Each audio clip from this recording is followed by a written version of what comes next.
salir a las calles, en el sentido de que vuelve a salir en huelgas, aún en distintas formas. Es por lo mismo, además, que el gobierno de la nueva mayoría pone sobre el tapete el tema del código laboral, su replanteamiento, su discusión, y por lo mismo nosotros vemos la necesidad de que sea discutido, de que analicemos tanto los movimientos de trabajadores que han surgido a lo largo de la historia de Chile, como también la reforma al código laboral que se han realizado, sobre todo desde la dictadura, que es el código que nosotros tenemos heredado. Por lo mismo, hemos invitado a tres compañeros que están aquí en la mesa: el profesor Sergio Grez, la profesora Ana López y el trabajador Diego Lobos, para exponer cada uno una respectiva parte. Ahora, si me dijeran cuál va a empezar en realidad, porque se pusieron de acuerdo entre ellos, una especie de... Ya. Entonces, los dejamos con la profesora Ana López. ¿Se escucha si hablo sin...? Sí. Mejor es. Bueno, yo en realidad lo que quisiera referirme más que nada es al contexto, digamos, de lo que fue la discusión del Plan Laboral Piñera en el año 79, y toda la transformación que hubo al Código del Trabajo, que finalmente, de alguna u otra manera, es una de las grandes herencias que aún subsisten de la dictadura y que han sido mantenidas en estas casi 3 décadas, un poco más, por los gobiernos tanto de la Concertación en su momento, la derecha, y que hoy la nueva mayoría está presentando una serie de reformas enormemente limitadas que no tocan en el grueso, digamos, aunque plantean algunos aspectos sobre lo que es ese Código del Trabajo. Yo creo que esta discusión es importante, como planteaba Jorge, porque hay un contexto de debate nacional de distintos temas, ¿no es cierto?, la reforma tributaria, la reforma educacional, la reforma binominal, y esto que la CUT denominó como la cuarta pata de la mesa, que es las reformas laborales, que exige tanto pensar qué es lo que se está discutiendo, qué es lo que se propone cambiar y sobre todo cuál es la respuesta que están dando las organizaciones del movimiento obrero, principalmente la CUT, y también el movimiento de trabajadores. Ahora, para entender, digamos, un poco ese debate, y qué es lo que yo me voy a referir, es sumamente importante comprender un poco cuáles fueron los ejes del Plan Laboral Piñera, y sobre todo cuáles fueron esos ejes dirigidos hacia el movimiento obrero. En segundo lugar, creo que también es importante este debate, sobre todo en un espacio como este, universitario, y en ustedes, digamos, que son la mayoría estudiantes, porque uno de los grandes temas también que hoy están planteados y que de alguna otra manera se abrieron post-2011 es el tema, ¿no es cierto?, de las alianzas y la unidad entre trabajadores y estudiantes. Dentro de estas próximas semanas, o en estas semanas para movilización estudiantil, el 4 de septiembre hay una movilización nacional convocada por la CUT, y por lo tanto es importante también para el movimiento estudiantil discutir y debatir, ¿no es cierto?, respecto a estos temas. En el año 1974, Pinochet hace una visita a la mina de Chuquicamata y dice una frase que es muy decidora. En un discurso, reúnen a todos los trabajadores, dice una frase que es muy emblemática de lo que va a ser la política laboral de la dictadura. Y esa frase que le dice Pinochet a los trabajadores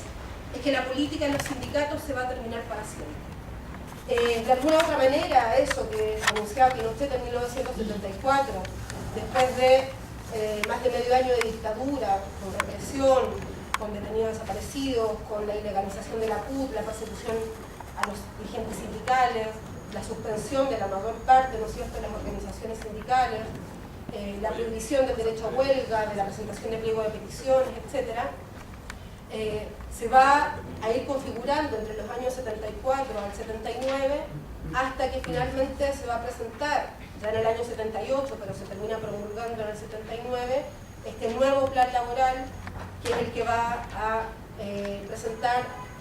José Piñera, ¿no es cierto?, el hermano de Piñera, y que de alguna otra manera condensa una serie de políticas y de propuestas que tiene la dictadura contra la clase trabajadora y que sin duda dan cuenta de un elemento fundamental,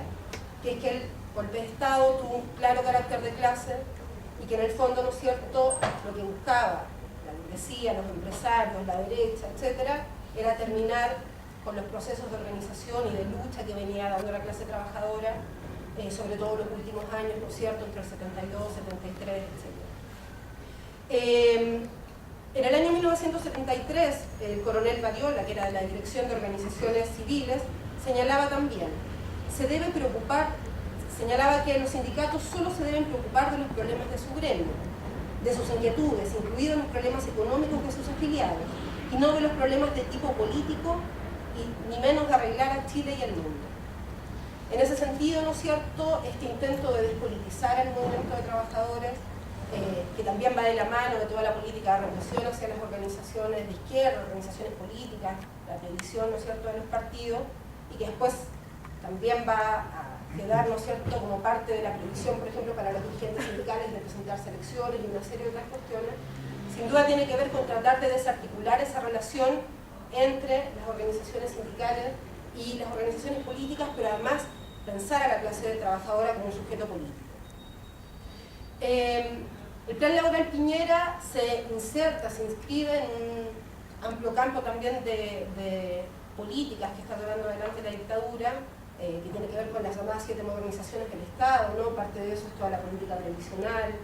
las reformas que después se van a ver en la salud, en la educación, la reforma del Estado, las privatizaciones, etc. Y tiene una serie de ejes muy claros y muy importantes para entender un poco cuál fue esta política que tuvo la dictadura. Una de ellas, ¿no es cierto?, tenía que ver con atomizar al movimiento sindical al permitir la existencia de múltiples sindicatos en una misma empresa, que es uno de los ejes, ¿no es cierto?, que tenemos en la actualidad, que se vive en las fábricas, que seguramente si ustedes han trabajado o han estado afiliados en algún sindicato, ¿no es cierto?, es uno de los grandes problemas que hoy subsisten entre los trabajadores, que es justamente una gran cantidad, ¿no es cierto?, de sindicatos. Hace poco, cuando fue la huelga de los trabajadores de Transantiago, se hablaba, creo, de una cantidad de 3.000 sindicatos, si no estoy equivocada, o incluso más. O sea, es un nivel de atomización que lo que busca justamente es debilitar la fuerza y la unidad del movimiento sindical. Otro aspecto importante que tenía este plan laboral era la voluntad individual de afiliación y la voluntad también individual del pago de la cuota sindical.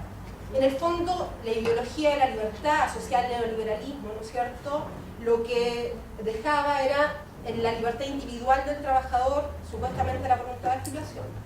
Como bien sabemos, ¿no es cierto?, y pasa en los distintos trabajos, en las empresas y las fábricas, las prácticas antisindicales, el temor, ¿no es cierto?, la persecución sindical a los trabajadores es una realidad que se vive cotidianamente, y por lo tanto esta libertad en realidad lo que instala es la libertad de los empresarios y del mercado, ¿no es cierto?, contra los trabajadores. También se prohibía, entre otras cosas, la existencia de sindicatos en los servicios públicos y en empresas denominadas estratégicas, ¿no es cierto?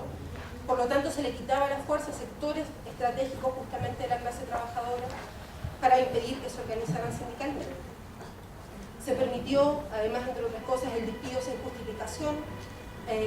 despido, ¿no es cierto?, que de alguna otra manera facilitaba absolutamente para la empresa, sobre todo en esos años, además de reconversión productiva, de crisis, de cierre de muchas industrias, ¿no es cierto?, despidos masivos, y que apenas fue retocado por la concertación con esto que hoy se denomina como el despido por causas justificadas de la empresa. Otro de los ejes vertebrales del Plan Laboral Piñera fue impedir la negociación colectiva, que también es uno de los grandes problemas que enfrenta el movimiento sindical y de los trabajadores hoy, porque justamente, ¿no es cierto?, se deja en la negociación entre sindicatos, digamos, y empresa, la discusión de los problemas, sobre todo salariales, ¿no?, porque además se impide discutir una serie de otros problemas que tiene la clase trabajadora. Y un aspecto fundamental también de ese plan del año 1979 fue cercenar, limitar, ¿no es cierto?, el derecho a huelga, que es justamente una de las grandes herramientas de lucha de la clase trabajadora. En un primer momento incluso la ley señalaba, ¿no es cierto?, que la huelga podía durar un máximo de 60 días y que pasado ese plazo se entendía que los trabajadores se daban por renunciados si no aceptaban las condiciones de la empresa. Al limitar, ¿no es cierto?, el derecho a huelga y además con la contratación de reemplazantes,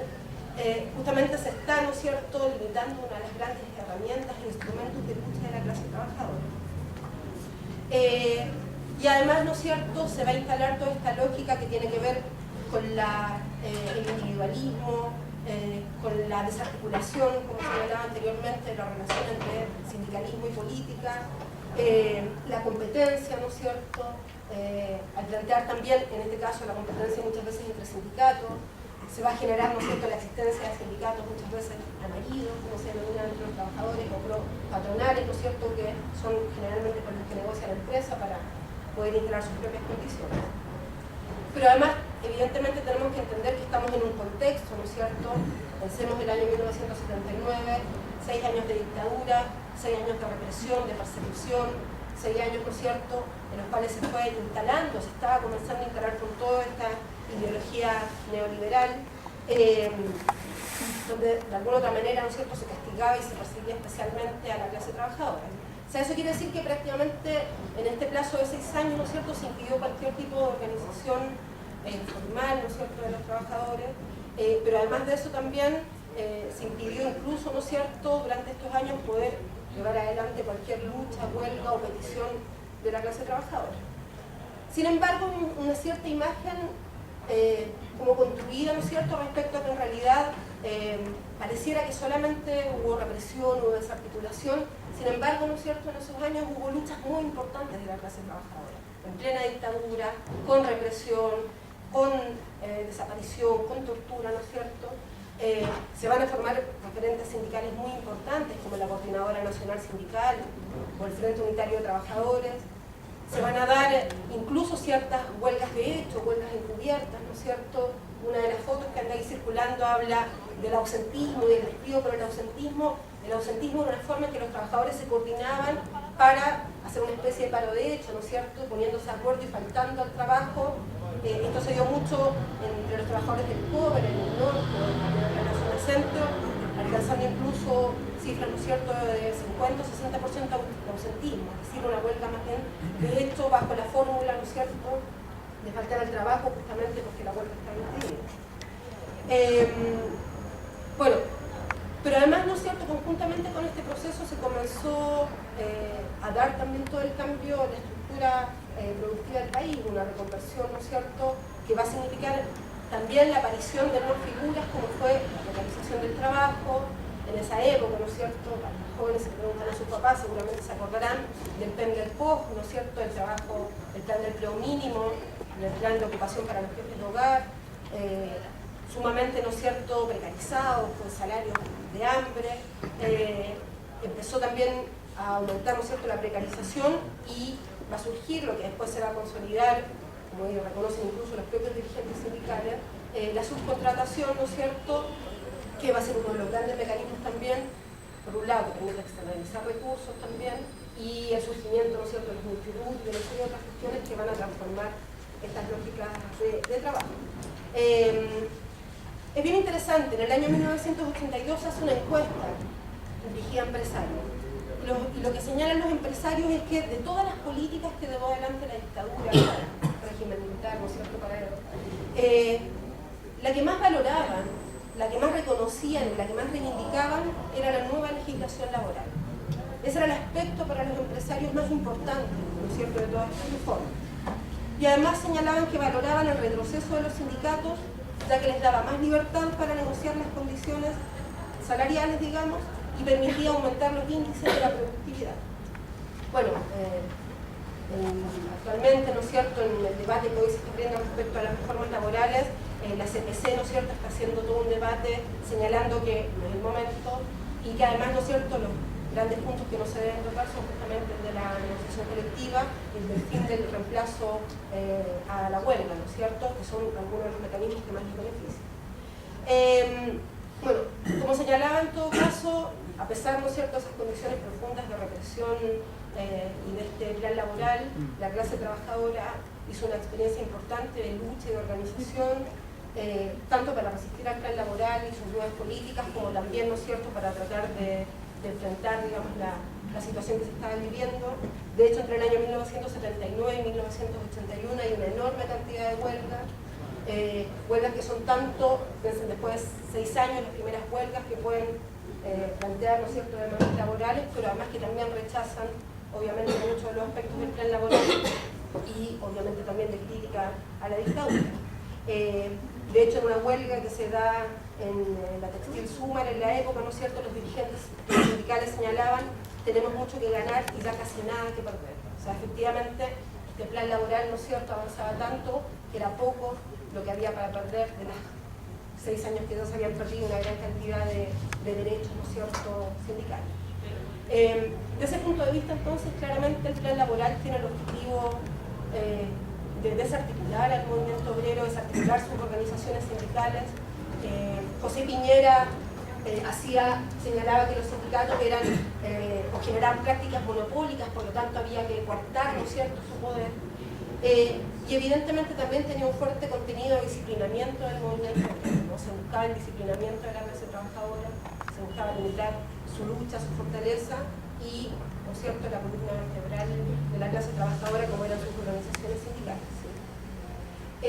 Solo para terminar, Sergio se va a referir un poco más a eso, pero evidentemente tenemos que plantear, ¿no es cierto?, que si hay algo, digamos, que se va a plantear en la transición y en la postdictadura, es evidentemente la continuidad, ¿no es cierto?, en estas políticas. Es más lo que hay de similar que de distinto, ¿no es cierto?, en el Código del Trabajo. Incluso la concertación avanzó en algunos aspectos mucho más a favor, digamos, de las políticas empresariales. Por eso, y para cerrar, creo que es tan importante este debate y la discusión que hoy se está haciendo, porque más allá de las formas limitadas, parciales, etcétera, que está planteando hoy la nueva mayoría, cuál es la política, la respuesta, ¿no es cierto?, que está planteando la CUT y sobre todo cuál es la alternativa que están planteando los trabajadores, ¿no? Hay que plantear un nuevo código del trabajo y si es así, ¿qué elementos tiene que tener? ¿Cuál es el rol, ¿no es cierto?, del movimiento sindical hoy, sobre todo de este ciclo de lucha, ¿no es cierto?, como también señalaba Jorge hace un momento, que al menos desde el 2006 con los subcontratistas y sobre todo desde el 2011 hasta ahora se ha venido dando y que plantean nuevos desafíos para el movimiento sindical.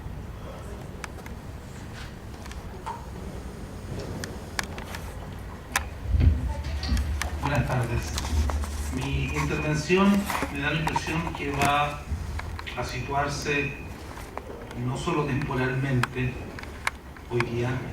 entre la exposición de Ana y la de Diego, sino que también temáticamente, porque Ana se refirió con bastante nivel de detalle para el tiempo disponible respecto a los principales cambios y consecuencias que tuvo la introducción del nuevo modelo de relaciones laborales impuesto por la dictadura a fines de la década del 70. Diego, sin lugar a dudas, me imagino, se va a referir a cuestiones bien concretas sobre la situación del movimiento de trabajadores en la actualidad, algunos de sus problemas, sus perspectivas, las tareas inmediatas y futuras. Y, como les decía, mi posición se va a situar entre ambas, ojalá sirva como eje articulador, y va a tener necesariamente un carácter más general. Lo que yo quiero hacer en estos breves minutos es colocar un marco histórico, temporal, que se extiende más o menos desde el año 1990 a la actualidad, no para hacer un relato pormenorizado de hechos, sino que para referirme a algunos problemas importantes y que tienen que ver con fases por las cuales atraviesa el movimiento de trabajadores para aterrizar rápidamente en la coyuntura actual, sobre la cual espero Diego se extienda con mayor profundidad que lo que yo puedo plantear ahora. Lo primero que hay que entender es que el movimiento de trabajadores, luego de sufrir los golpes de la dictadura y de las transformaciones estructurales introducidas por el modelo económico, más particularmente por la reforma laboral o el plan laboral de José Piñera que ha detallado Ana, y luego también de pasar por una fase de ascenso durante los años 80 en las movilizaciones contra la dictadura. Recordemos que entre 1983 y 1987 aproximadamente, disculpen el lapsus, la costumbre de hablar del siglo XIX y del siglo XX, a veces a uno en clase lo hace cometer estos pequeños errores. Digo, las protestas realizadas entre 1983 y 1987 significaron evidentemente un ascenso no solo de la lucha popular en general contra la dictadura, sino que del propio movimiento obrero o el movimiento de trabajadores, que se rearticuló en torno a esas protestas, lideradas precisamente por los bastiones más sólidos de la clase obrera, aquellos que habían sufrido un poco menos los embates de la política dictatorial, particularmente los trabajadores del cobre y otros sectores. Pero luego de este ciclo de grandes movilizaciones y como producto del carácter que asumió la transición política, como una transición negociada entre las cúpulas de la propia dictadura y de lo que era la oposición moderada a esta, básicamente el conglomerado de partidos políticos, sectores y personalidades que se van a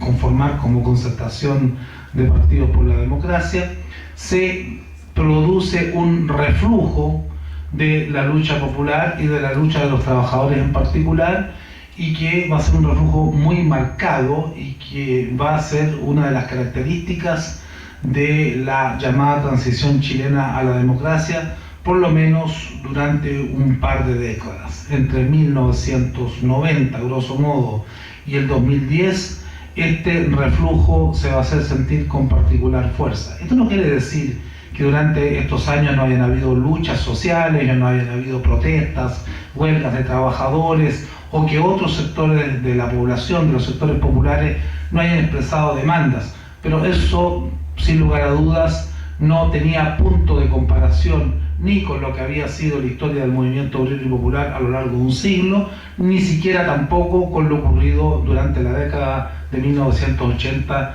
durante estas movilizaciones contra la dictadura. Y de tal manera que se produjo un reflujo no solo del movimiento de trabajadores, sino que de los movimientos sociales en general, incluso del propio movimiento estudiantil, que si nos situamos por ahí hacia mediados de la década de 1990, y con mayor razón en los primeros años de esa década, parecía que prácticamente hubiese desaparecido. Recordemos que hacia 1994, si mal no recuerdo, hasta la fecha dejó de existir por falta de quórum en las votaciones para elegir una directiva. Eso les da una idea de lo cooptado, de lo controlado que estaba por la concertación el movimiento social, el movimiento estudiantil y, para qué decir, el movimiento sindical. ¿Cuáles fueron las causas de este reflujo? Sin lugar a dudas, los fenómenos históricos no se explican por una causa, aun cuando en determinadas oportunidades esa causa tenga un peso mayor que las otras. Sin pretender jerarquizar el nivel de importancia de estas causas, yo siempre señalo 5 de ellas que me parecen ser las más importantes.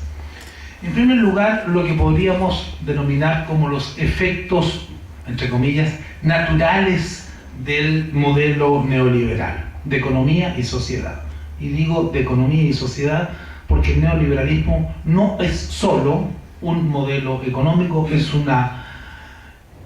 un tipo de sociedad, es una mirada hacia la sociedad, es una concepción de la sociedad y del hombre. Thatcher decía, la sociedad no existe, solo existe el individuo, y eso es un ejemplo muy paradigmático de esta idea de la sociedad que tienen los neoliberales. Y, como les decía, el neoliberalismo produce de manera natural o espontánea destrucción del tejido social, particularmente del tejido social popular, de los trabajadores, atomización, dispersión, disgregación. El neoliberalismo tiende a transformar a las personas no en ciudadanos, sino en simples consumidores, y por tanto a concebir la sociedad y a construirla como un agregado, un mero agregado de individuos sin mayores vínculos entre sí que no sean los que les ofrece el mercado. De tal manera que el solo hecho de la existencia del modelo neoliberal, de su imperio, y de su imperio como en ningún otro lugar del mundo, podríamos decir, porque este es el modelo neoliberal más extremista de cuantos conocemos en el planeta, ya era un factor suficientemente poderoso como para contribuir a esta desmovilización popular, a esta desarticulación, a esta destrucción del tejido social. Otro elemento que pesó muy fuerte, sobre todo, yo diría, en los primeros años de la transición, en los años 90,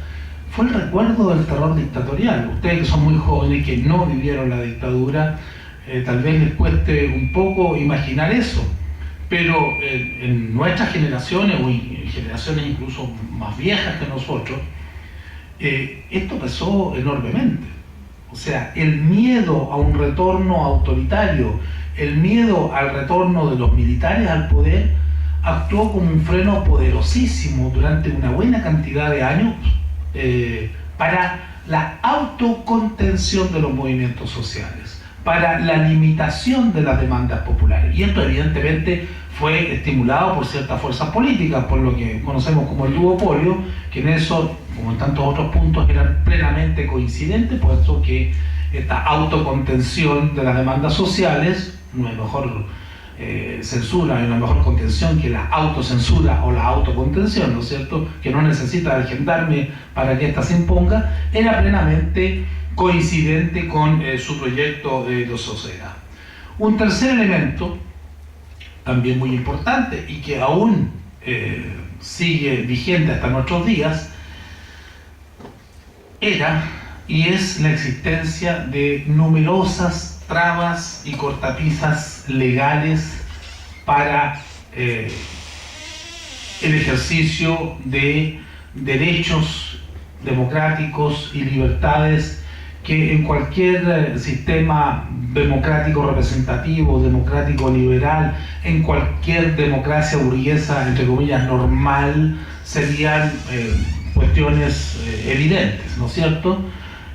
Ana ha nombrado algunas de estas cortapisas que tienen que ver con el código laboral, con el plan laboral, como por ejemplo, una de ellas que no es menor y que al parecer no está contemplada en las reformas de la nueva mayoría,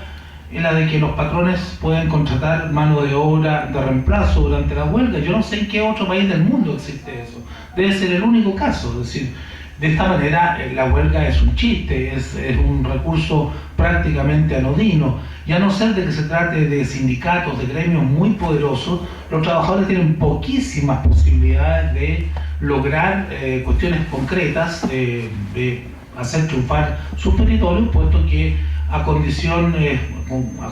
muy exiguas, muy mínimas puestas a los patrones, la ley les permite contratar rompehuelgas.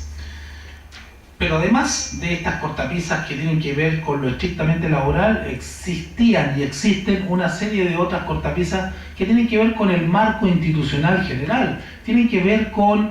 la Constitución actual, con las leyes orgánicas constitucionales y con todo el entramado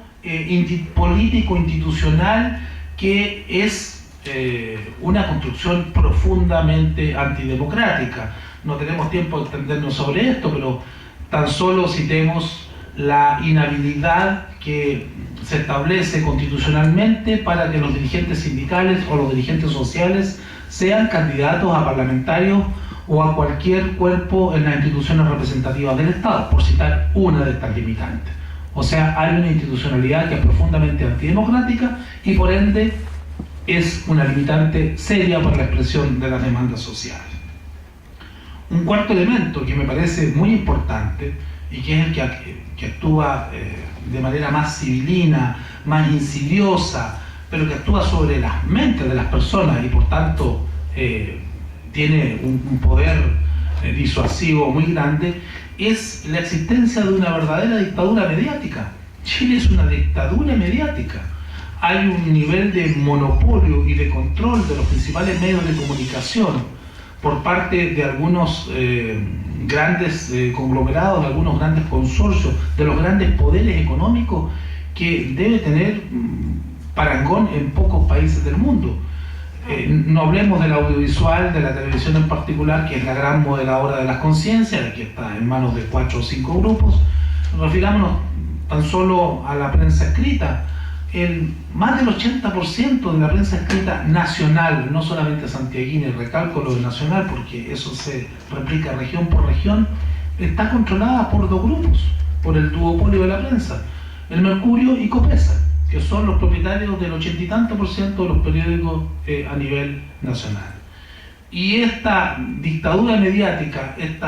esta monopolización de los medios de producción, no hace sino transmitir lo que podríamos denominar como el pensamiento único, es decir, un pensamiento completamente acorde a las necesidades del modelo, un pensamiento que no hace sino replicar el individualismo, los valores del modelo, de tal manera que esto se constituye también como un factor que atenta directamente en contra de la posibilidad de el desarrollo de movimientos sociales autónomos respecto de los poderes hegemónicos. Y un último elemento, último en un sentido figurado, porque si escarbamos seguramente vamos a encontrar más, ha sido la política, y sobre todo fue hasta el año 2010, desmovilizadora de la concertación. La concertación de Partidos por la Democracia durante su primer ciclo de gobiernos, y también ahora travestida en nueva mayoría,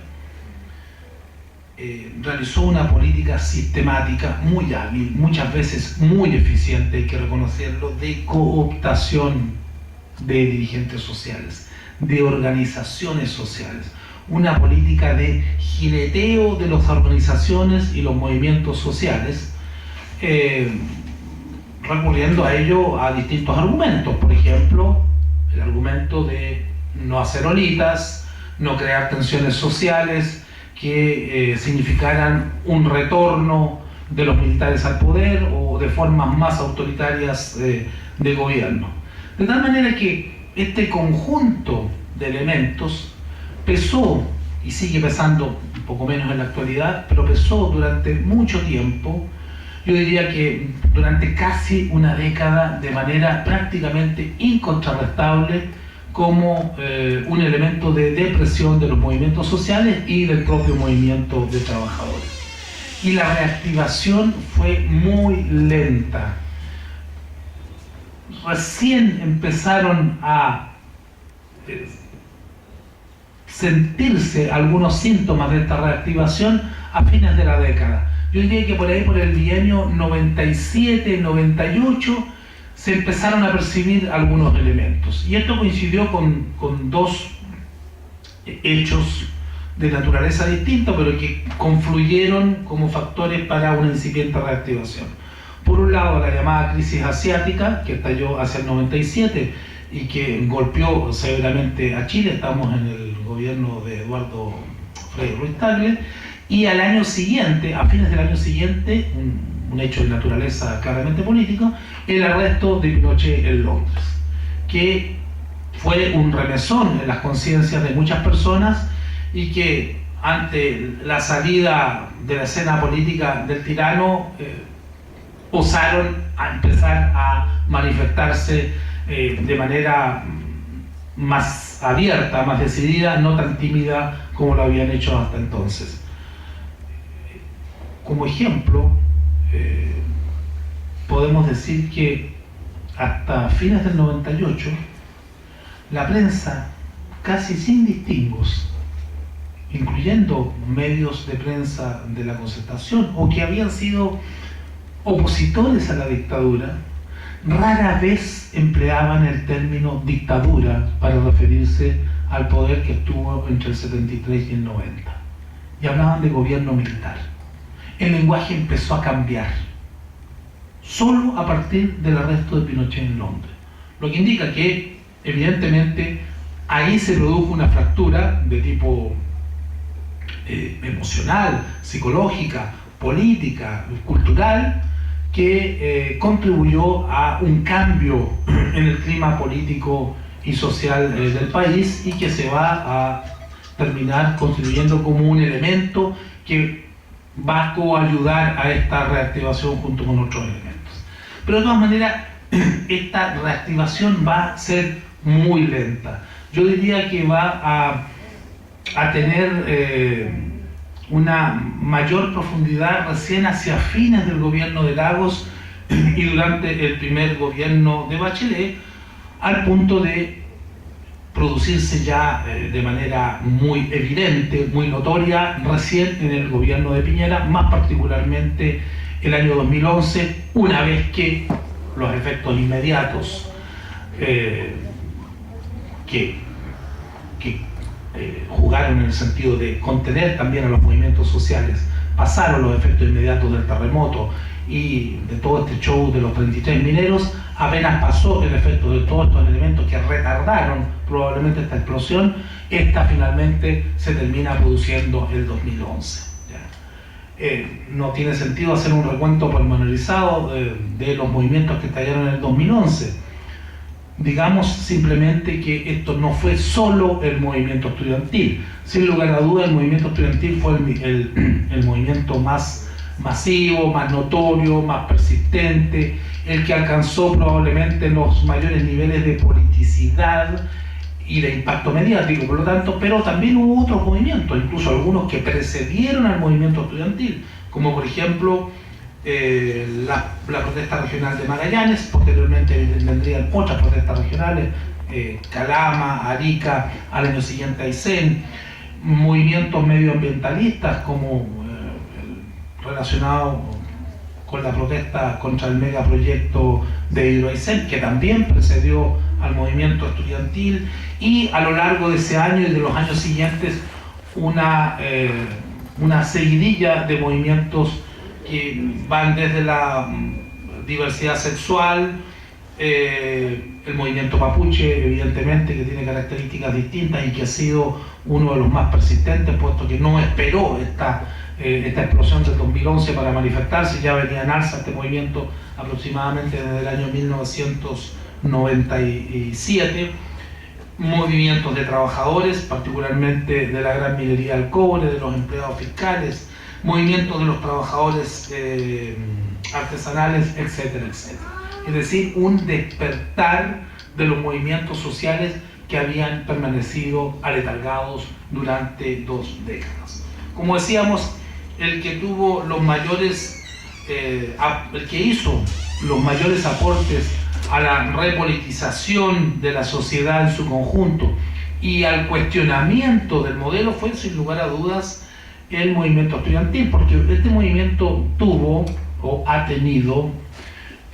la virtud de ser capaz, y esto me parece que es muy importante, de pasar de reivindicaciones parciales. Acuérdense que esto empezó con cuestiones con retraso en las becas, la tarjeta para la movilización, reivindicaciones de este tipo, ¿no es cierto? Pasar de reivindicaciones muy tradicionales, gremiales, corporativas, acotadas, a un cuestionamiento global del modelo de educación de mercado primero y luego al modelo neoliberal en su conjunto, llegando a plantear reivindicaciones claramente políticas, tales como nacionalización del cobre o renacionalización del cobre para financiar una verdadera reforma educacional y también para hacer frente a otros problemas sociales, reforma tributaria con los mismos objetivos e incluso recurso a plebiscito y llamado a elecciones a una asamblea constituyente como métodos democráticos para refundar la institucionalidad política del país. El problema es que el movimiento estudiantil evidentemente no podía triunfar por sí solo. Eso creo, algunos por lo menos lo planteamos desde el comienzo, el movimiento estudiantil, por muy masivo, osado, inteligente que sea, no tiene la fuerza para triunfar por sí solo, porque la fuerza motriz de la historia de toda sociedad no son nunca los estudiantes, son los trabajadores, son ellos los que pueden paralizar una economía. Ellos son los que tienen la posibilidad de doblegar a los gobiernos. De tal manera que este movimiento no ha logrado cumplir sus objetivos, fundamentalmente no tanto por sus debilidades internas, sino que por la falta de aliados, y en particular por la falta de un aliado estratégico que es la clase trabajadora. Aliado que, a decir verdad, en las condiciones del 2011 y hasta el presente, me parece, aún tiene debilidades que le han impedido jugar plenamente el rol que debería jugar. De manera tal de que hoy día se plantean una serie de tareas que son tareas comunes en gran medida para los movimientos sociales y para el movimiento de trabajadores en particular. Algunas tareas son de carácter permanente, o sea, siempre se puede invocar como tareas del movimiento de trabajadores o de los movimientos sociales, y no tener ninguna novedad, la necesidad de fortalecer las organizaciones sociales y los lazos solidarios entre ellas. Siempre se puede y se debe luchar por asegurar su autonomía, independencia frente al Estado, la patronal, los partidos y otros grupos de interés. Siempre hay que luchar por el logro de objetivos específicos de cada sector sin olvidar los objetivos generales. Pero me parece que es necesario afinar el análisis y la mirada, hacer una bajada bastante más concreta según las coyunturas o las fases políticas por las cuales atraviese una determinada sociedad. Tenemos que entender cuál es la fase política actual. Digo actual en un sentido bien restringido de la palabra, es decir, desde el comienzo del segundo gobierno Bachelet. Esto, a mi juicio, no es sino una reanudación del ciclo de gobiernos que habían sido interrumpidos del año 2010, digo, de gobiernos de administración del modelo neoliberal en base a una estrategia de contención social. Eso es la nueva mayoría, de la misma manera prácticamente casi calzada que lo fueron los gobiernos concertacionistas del ciclo 1990-2010. Política, en este caso, reforzada por la incorporación del PC y de otras fuerzas políticas de izquierda menores a este bloque, y sabemos que estas fuerzas, en particular el PC, van a intentar aplicar la táctica definida por Camila Vallejo textualmente como con un pie en la calle y con otro en el gobierno. Política que en esta nueva fase va a consistir, y esto yo creo que sobre esto hay que poner atención, no para los que están acá probablemente, sino que para hacerlo saber y hacerlo entender a otras personas. Política que consiste en tomar algunas banderas de los movimientos sociales, depurándolas de su contenido antineoliberal para, a través de algunas reformas parciales, afianzar el modelo. Eso es, en definitiva, el proyecto estratégico y el programa tan cacareado por algunos, que incluso invocan la necesidad de defenderlo prácticamente a muerto, de la nueva mayoría. No sé si tengo tiempo de poner algunos ejemplos, así telegráficamente voy a tratar de mirar en 5 o 6 minutos. Por ejemplo, educación gratuita, porque eso está en el programa de Bachelet finalmente, ¿no es cierto?, a través de un sistema de vouchers, que son un subsidio a la demanda, que permitan la subsistencia del lucro en base a los recursos aportados por todos los contribuyentes. Reforma tributaria que no altera radicalmente la distribución del ingreso. Creación de una AFP estatal que compita con las AFP privadas, conservando el mismo modo de funcionamiento y lógica de capitalización individual, esto es la lógica de mercado que tienen las AFP privadas. Realización, y esto es tal vez lo más importante, de una reforma constitucional o incluso una nueva constitución, entre comillas, negociada con una parte de la derecha, sin asamblea constituyente, sin protagonismo popular. Dejo lo de las reformas laborales para que Diego se entienda en ese punto, que es más fuerte que lo que yo pueda decir al respecto. O sea, es una estrategia que apunta a controlar los movimientos sociales o a encauzarlos por vías inocuas o lo menos dañinas posibles para la gobernabilidad sistémica. Esa es la esencia del proyecto de la nueva mayoría. Por ello, el gobierno y sus partidos, tal como lo hizo la concertación, reitero, hasta comienzos del año 2010, intentan clientelizar a las organizaciones y a los movimientos sociales. Y para ello, hay que reconocerlo, tienen poderosísimos instrumentos. Tienen líderes sociales de talla nacional, algunos de ellos convertidos en parlamentarios recientemente.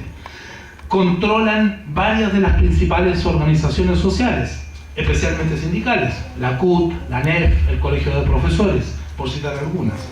Y por tanto, las tareas que el movimiento de trabajadores y el movimiento popular en general, incluyo también en él a los estudiantes, se encuentran en buena medida determinadas por la estrategia y táctica de sus adversarios. La tarea central en la fase actual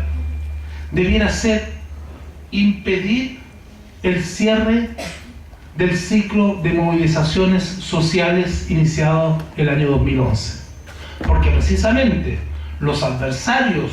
de los movimientos sociales tienen como objetivo principal, y particularmente la nueva mayoría, cerrar ese ciclo de movilizaciones, ponerle una lápida para que Chile vuelva a ser, ojalá en lo posible, lo que fue hasta el 2010. Por tanto, de esta tarea central se desprenden una serie de tareas parciales que son las que pueden asegurar el logro de este objetivo principal. Es necesario desarrollar lazos de solidaridad que ya se manifiestan incipientemente. Por ejemplo, se han manifestado a nivel de los trabajadores, muy particularmente en los paros portuarios nacionales. En el paro portuario nacional de marzo-abril del año 2013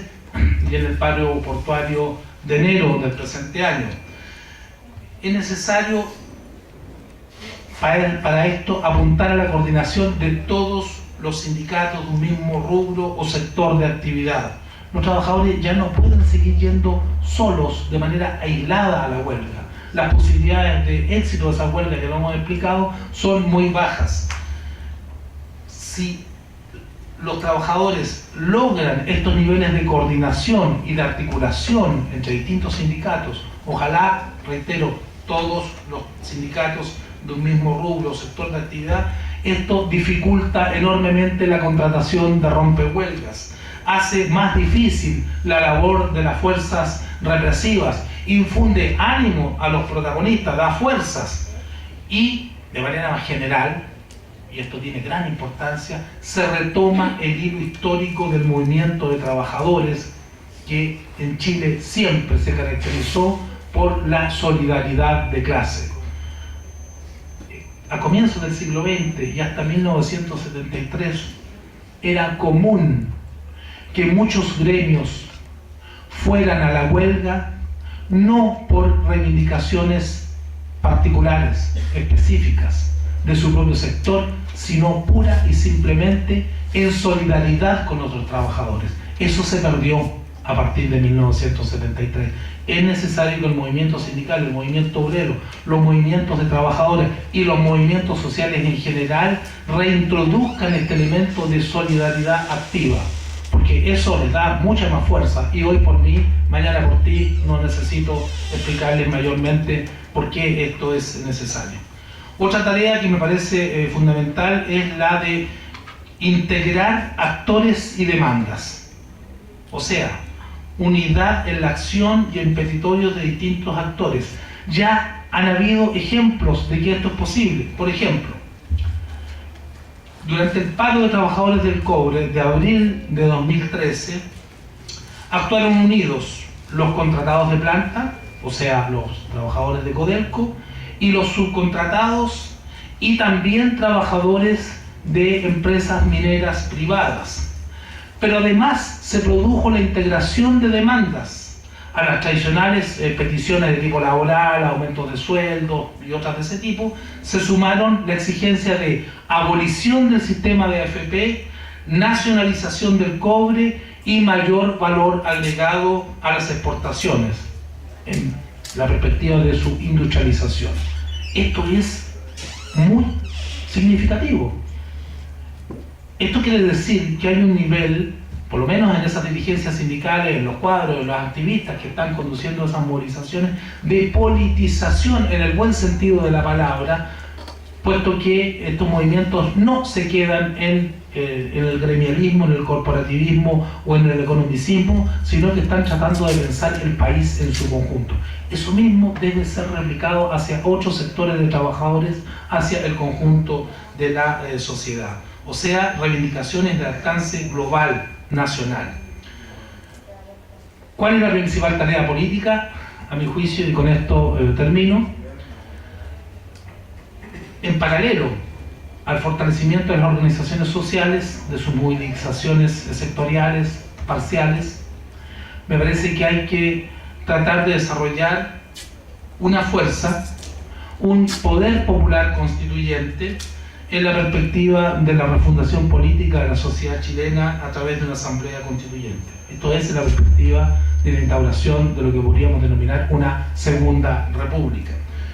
Hay que desarrollar el proceso constituyente desde ahora, no esperando la futura asamblea constituyente en las bases sociales, bajo la forma de la discusión y de la elaboración de lineamientos centrales de una constitución democrática en la perspectiva de la futura asamblea constituyente que siente, como decía, las bases para una segunda república, esta vez no la república de la oligarquía, los terratenientes, el clero, la gran burguesía y la casta política, sino una república de los ciudadanos y de los trabajadores. Muchas gracias.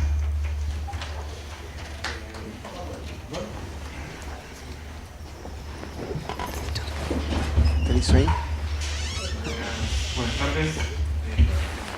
Jorge Vicentario, soy Diego, soy trabajador subcontratado de la Telefónica, de Movistar. Soy técnico ahí y soy militante de Alternativa Obrera, agrupación de trabajadores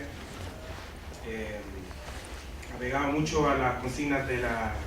conciencia de clase e independencia política de los trabajadores. Siguiendo un poco, y bueno que se dé esa dinámica con la cronología o como se llama, o la seguida del tiempo en el que estamos analizando la política que han tenido los gobiernos y la clase dirigente, los empresarios, hacia el movimiento sindical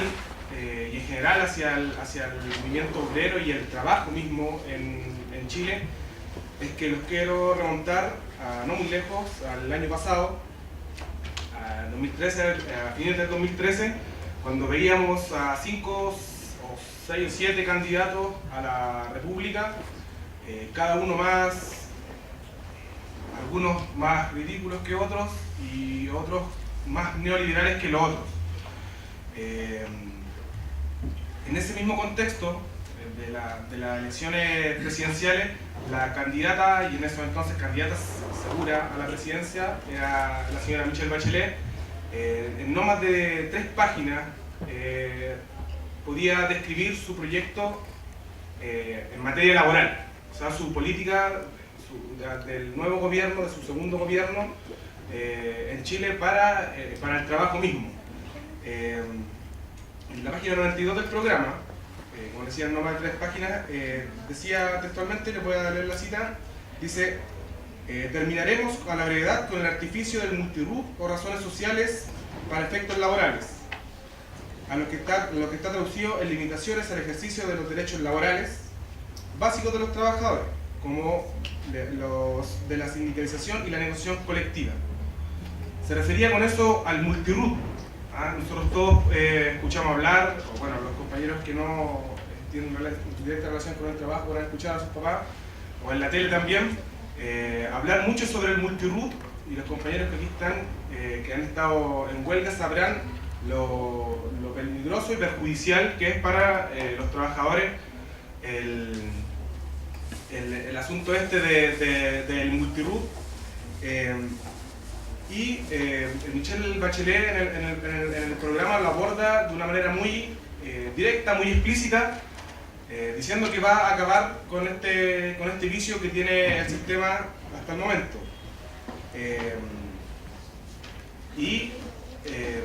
Dice, por tanto, que a los trabajadores pertenecientes a una misma empresa o a un mismo holding, al fin y al cabo a un mismo dueño, a un mismo patrón, podrán tener el derecho ahora de demostrar frente a en un juzgado, frente a un juez, que si son parte del mismo grupo económico o tienen el mismo patrón, la negociación colectiva podrá ser entre todos los sindicatos de ese mismo holding o del mismo patrón, cosa que hasta el momento no se da, puesto que es un límite, o sea, los trabajadores no pueden sindicalizarse con los mismos trabajadores de otro RUT de la misma empresa, como por ejemplo el caso de los trabajadores que estuvieron en huelga hasta hace poco, los trabajadores de un multi-RUT de IBM, ¿cómo se llama? Que son empleados del mismo dueño, pero el RUT y la razón social es diferente a la de la multinacional IBM, por tanto no pueden sindicalizarse junto con sus compañeros, por tanto no pueden negociar colectivamente junto con sus compañeros. Para referirse a esto pone de antemano la necesidad de un proceso judicial. O sea, primero que nada, los trabajadores van a necesitar demostrarlo ante un juez, por lo tanto van a necesitar de un abogado. Por lo tanto, van a necesitar estar en los palacios de uno de los aparatos represores del Estado, en los palacios de justicia, y es un juez quien va a determinar realmente si corresponden a la unidad económica o no el caso en particular presentado. O sea, lejos de presentar una condición general para los trabajadores, un avance general para los trabajadores, lo que hace es legalizar el multi-RUT, dándole una pequeña ventana para demostrarle ante un juez que pertenecemos, yo y mis compañeros, somos empleados de un mismo empleador. Sabiendo que en este país la sala de los juzgados laborales deja mucho que desear a los trabajadores que hemos tenido algún tipo de demanda o de algún enfrentamiento con patrones en esas salas, y que los jueces, al fin y al cabo, en muchas ocasiones, sobre todo en este tema, que al fin y al cabo no es un tema salarial netamente, sino que rozaría el código laboral mismo, han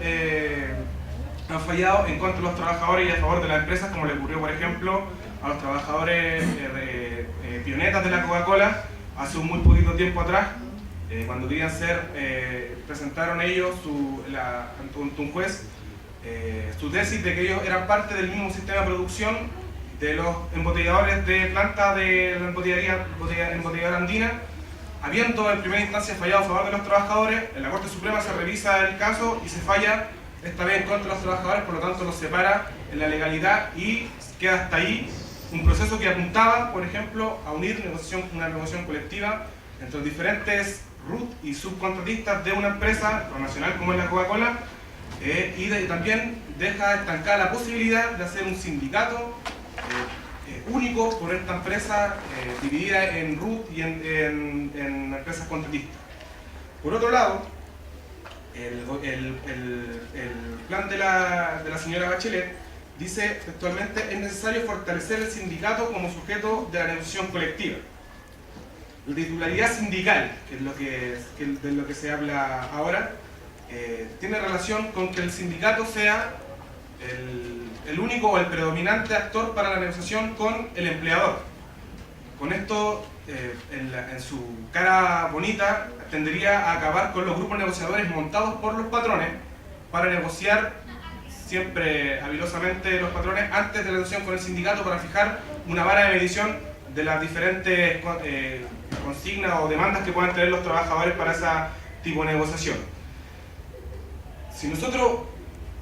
analizamos qué significa la titularidad sindical en palabras de la presidenta, y lo tratamos de contrastar con el concepto abstracto en su programa de fortalecer fortalecer los sindicatos, fortalecer el sindicato como sujeto de la negociación, vemos que hay un vacío enorme entre los trabajadores que están en este momento sindicalizados, que son la minoría, y las consignas de la clase trabajadora en general. Para ella fortalecer los sindicatos significa dejar sin los efectos de la negociación colectiva, sin los beneficios que puedan traer la negociación colectiva a todo el universo de trabajadores sindicalizados, que son abismalmente, los trabajadores no sindicalizados son abismalmente la gran mayoría. Hoy en día se puede hacer que los sindicatos tengan la demanda de poder ampliar los derechos sindicales o las garantías que da la negociación colectiva a los demás trabajadores no sindicalizados, tomándolos como adherentes al pliego colectivo. Lo que busca con este fortalecimiento del sindicato es cortar esa posibilidad de que los sindicatos puedan ampliar a los trabajadores no sindicalizados las conquistas que ellos van obteniendo, por lo tanto les corta también la opción de poder hacer propaganda de alguna forma o de poder atraer a nuevos trabajadores a las filas de los sindicatos. Tiene otra lectura también de fortalecer los sindicatos, que es la búsqueda de sindicatos oficiales, por decirlo así, que en su mayoría tendrían que ser los más grandes sindicatos, y si lo llevamos a los planos estratégicos de la economía chilena, por ejemplo el cobre, por ejemplo los puertos, por ejemplo la madera o el salmón, son sindicatos que casi en su mayoría son símbolos de la cooptación de los movimientos sociales y en este caso del movimiento sindical. La mayoría de ellos están en un muy buen pie con el gobierno, sus direcciones, me refiero, están, si no dentro del gobierno ya, con el Partido Comunista, el Partido Socialista, están en un pacto social que, como decía Sergio, se ve suspendido a lo mejor un poco